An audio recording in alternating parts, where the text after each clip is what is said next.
न्याज cricket stadium Hyderabad और जिन्ना cricket stadium Sialkot PSL 11 के matches की मेजबानी करने जा रहे हैं और PSL के मैचेस न्याज क्रिकेट स्टेडियम और जिन्ना क्रिकेट स्टेडियम में होने जा रहे हैं। ऐसी खबरें सोशल मीडिया पे वायरल हैं।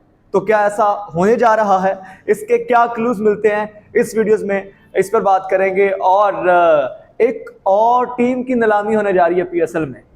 वो टीम की नीलामी से क्या फैसलाबाद की टीम दोबारा आ सकती है PSL में, जो नहीं आ सकी ऑक्शन में, जो कि टीम ऑक्शन हुआ 2026 का?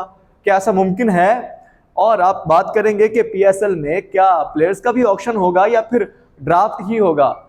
ये भी बात करेंगे कि बहुत सारे लोग ये कह रहे हैं कि बाबर आजम सियालकोट स्टालियंस से खेलेंगे और सियालकोट स्टालियंस नाम होगा सियालकोट की टीम का। और ये भी बातें कर रहे हैं कि हैदराबाद की टीम में शाहीन खेलेंगे और बहुत सारी फ्रेंचाइजेज ये चाहती हैं कि वो प्लेयर्स की रिटेंशन ना करें। तो इन सब बातों पर हम आज बात करेंगे, इनकी हकीकत जानेंगे। लेकिन आगे बढ़ने से पहले अगर आप चाहें तो इस चैनल को सब्सक्राइब कर लें, बेल नोटिफिकेशन को ऑन कर लें ताकि आप तक इस तरह की अपडेट्स जो पहुंचती रहे। अच्छा, अब हुआ क्या है कि जैसे हम जानती हैं कि सियालकोट और हैदराबाद ये दो टीमें जो हैं ये PSL में आ चुकी हैं नई टीम्स के तौर पर। और इनके जो मालिक हैं, वो जो कामिल खान है वो सियालकोट के मालिक है, हमजा मजीद लोग। और दूसरी जानिब हमारे पास जो है वो फवाद सरवर हैं जो कि हैदराबाद के मालिक हैं। अब ये लोग करने क्या जा रहे हैं, इन लोगों की स्टेटमेंट्स ये आ रही हैं कि ये हैदराबाद के स्टेडियम को फवाद सरवर कह रहा है कि मैं रेनोवेट करूंगा बिफोर द PSL और हम अपने पास से पैसे लगाएंगे और PSL से पहले पहले इसकी जो रेनोवेशन है वो की जाएगी ताकि PSL के मैचेस यहाँ पर हम करवाएं। ये उनकी स्टेटमेंट है जो कि सोशल मीडिया पे काफ़ी वायरल भी है। दूसरी जानिब जो हमजा मजीद है उनकी भी एक स्टेटमेंट बड़ी वायरल हो रही है। वो ये कहते हैं कि हम सियालकोट क्रिकेट स्टेडियम को अपग्रेड करेंगे, अपडेट करेंगे और वहाँ पर काम करेंगे, ताकि रेनोवेशन करेंगे ताकि जो PSL के मैचेस वहाँ पर हों।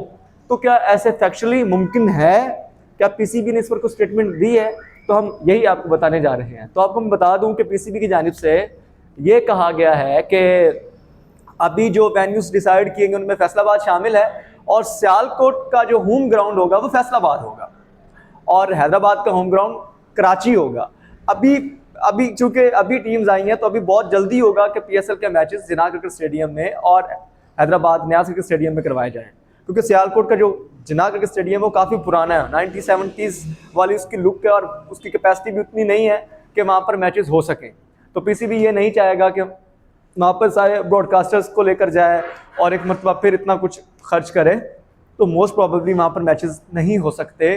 ग्राउंड रियलिटीज़ ये हैं, बाकी बातें कितनी मर्जी कर लें वो, चाहे ऑनर्स कर लें या जो कर लें, लेकिन रैपिडली अगर चैंपियंस ट्रॉफी से पहले कदाबी स्टेडियम पर काम हो सकता है अगर कोई पैसा खर्च करता है, तो जिन्ना क्रिकेट स्टेडियम सियालकोट पर भी काम हो सकता है और न्याज क्रिकेट स्टेडियम हैदराबाद पर भी काम हो सकता है। लेकिन ये बातें सिर्फ अब बातें ही हैं, अभी इस हवाले से कोई अपडेट नहीं आई कि क्या वाकई ही मैचेस जो हैं वो न्याज क्रिकेट स्टेडियम हैदराबाद और सियालकोट क्रिकेट स्टेडियम में हो सकते हैं, क्योंकि अभी बहुत सारे काम होने बाकी हैं। आप इस तरह इतने कम अरसे में ज़्यादा नहीं कर सकते, क्योंकि 23 फरवरी से जो मैचेस हैं वो शुरू हो जाएंगे। फिर एक छोटा सा अरसा है हमारे पास, उतने टाइम में किस तरह से मैनेज होगा। मार्च में मैचेस शुरू होने उससे पहले कुछ वेन्यूज़ पाकिस्तान जो है वो इंटरनेशनल क्रिकेट के लिए भी रखना चाह रहा है। तो बड़ा ये एक क्वेश्चन मार्क है कि ये इस तरह मुमकिन नहीं कि इतनी जल्दी से सारा काम हो जाए। अब अगली खबर क्या है? अगली खबर ये है कि जो एक नई टीम है उसको मज़ीद शामिल किया जाएगा। हाँ, ये नई टीम नहीं है, ये पुरानी टीम ही है, मुल्तान सुल्तान, और इसका ऑक्शन करवाने का फैसला किया गया है।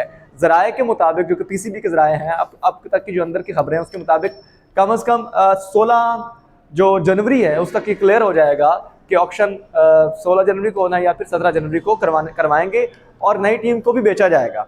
क्योंकि जितना कामयाब पाकिस्तान सुपर लीग का जो 11वें एडिशन के जो ऑक्शन रहा है उसको मद्देनजर रखते हुए ये फैसला किया गया है कि अब जो मुल्तान सुल्तान है उसका भी ऑक्शन कराया जाए। अगर मुल्तान सुल्तान का ऑक्शन होता है तो उसका नाम भी नया होगा, उसका नाम मुल्तान सुल्तान नहीं रहेगा।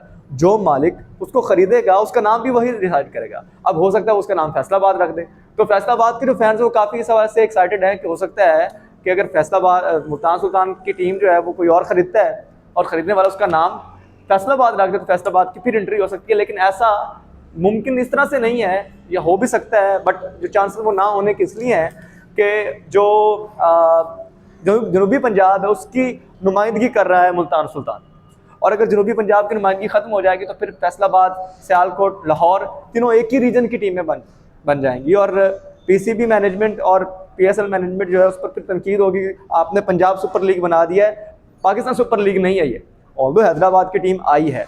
तो ये नीलामी अगर होती है तो ये बड़ा इंटरेस्टिंग हो जाएगा कि कौन सा नाम रखा जाता है। वो हो सकता है मुल्तान सुल्तान ही नाम रखे, और ये भी हो सकता है कि नाम चेंज भी हो जाए। अब अगली खबर ये है कि बहुत सारे लोग ये पूछ रहे हैं कि अब चूंकि टीम्स ऑक्शन हुआ है, उतना कामयाब ऑक्शन हुआ है, तो क्या अब प्लेयर्स का भी ऑक्शन होगा? क्योंकि पाकिस्तान सुपर लीग में ड्राफ्ट का निज़ाम चला रहा है, और ड्राफ्ट में क्या है कि थोड़ा स्लोली चीज़ें चलती हैं, और पहले से सब कुछ डिसाइड होता है, सैलरीज कैटेगरीज डिसाइड होती हैं, डायमंड कैटेगरी है, सिल्वर कैटेगरी है, गोल्ड कैटेगरी है, प्लाटिनम है, या फिर इमर्जिंग कैटेगरी है। तो ये कैटेगरीज डिफाइन है, उसमें ही खिलाड़ियों को रखा जाता है और फिर उनको पिक किया जाता है। पिक जो है वो मुख्तलिफ टीम्स को मुख्तलिफ हिसाब से जाती है, वो पीसीबी का प्रोसेस है, we know that well. But auction में जैसे टीम्स का ऑक्शन है कि जो ज्यादा बोली लगाएगा वही खिलाड़ी को खरीदेगा। लेट्स सपोज अगर ऑक्शन होता है तो सियालकोट जो है वो बाबर आजम की सबसे ज्यादा बोली लगाती है, तो बाबर आजम सियालकोट से खेलेगा। तो ये इस तरह हो सकता है, और ये भी हो सकता है कि बाबर आजम लाहौर कलंदर से खेल ले, ये भी हो सकता है कि बाबर आजम जो है वो हैदराबाद से खेल ले, ये भी हो सकता है कि शाहीन आफरीदी सियालकोट से खेल ले। तो कुछ भी हो सकता है ऑक्शन में, और ऑक्शन इसीलिए ही बेहतर समझा जाता है। लेकिन ऑक्शन पर सबसे बड़ा क्वेश्चन मार्क है जेब का, क्योंकि अगर ऑक्शन हुआ तो फिर पैसा ज्यादा खर्चना पड़ेगा जो फ्रेंचाइजेज हैं, और फ्रेंचाइजेज अब 2 नए भी हैं, और बाकी फ्रेंचाइजेज जो हैं वो 10 साल के बाद एक नया सफर शुरू कर रहे हैं। 10 साल का एग्रीमेंट तो कंप्लीट हो गया है, तो उनके लिए भी मुश्किल होगा कि वो ऑक्शन की तरफ जाएं और इतना खर्च कर दें एक ऐसे इवेंट के लिए जो ऑल इंटरेस्टेड है। इसमें कोई शक नहीं कि पीएसएल जो इंटरेस्टिंग लीग है, बट मीनवाइल तब आईपीएल भी हो रहा होगा, तब और भी क्रिकेट हो रही होगी, तो जो ऑडियंस है वो डाइवर्ट हो जाती है। इतनी सारी T20 की लीग्स हो गई है कि ऑडियंस डाइवर्ट हो जाती है, वो उनको समझ नहीं आती कि हम कौन सी लीग देखें, कौन से स्टार्स को देखें। तो ये थोड़ा सा रीजनल बेस्ड ऑडियंस बन जाती है कि सिर्फ पाकिस्तानी ही पीएसएल को देखेंगे, फिर बंगाली जो फैंस हैं या फिर जो इंडिया में पाकिस्तान सुपर लीग को देखने वाले लोग हैं वो फिर कम देखेंगे। तो इस चीज़ को भी मद्देनजर रखना होगा कि ऑक्शन की तरफ जाना वैलिड है या फिर नहीं है। लेकिन इस पर बातें ज़रूर हो रही हैं, हो सकता है कि एट द एंड फैसला यही किया जाए कि ऑक्शन कराया जाए। वैसे ऑक्शन के हवाले से जो डेट अनाउंस की जा रही है, जो डेट सामने आ रही है वो 30 जनवरी की है, तो अभी बस कोई थोड़े दिन ही रहते हैं, तो उससे पहले काफ़ी सारी तैयारी जो होना बाकी है।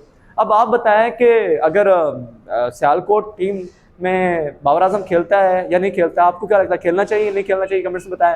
और हैदराबाद की टीम में शाहीन को खेलना चाहिए नहीं, बताएं, कमेंट्स बताएं। और ये भी बताएं कि ये ड्राफ्ट होना चाहिए या फिर जो पीएसएल का नया मोड आया है, टीम्स के जरिए ऑक्शन हुआ है, या फिर ऑक्शन होना चाहिए। अपनी राय का इज़हार नीचे कमेंट्स में जरूर कीजिएगा। आपसे मुलाकात होगी अगली वीडियो में, तब तक मुझे दीजिए इजाज़त। अल्लाह ने के बाद।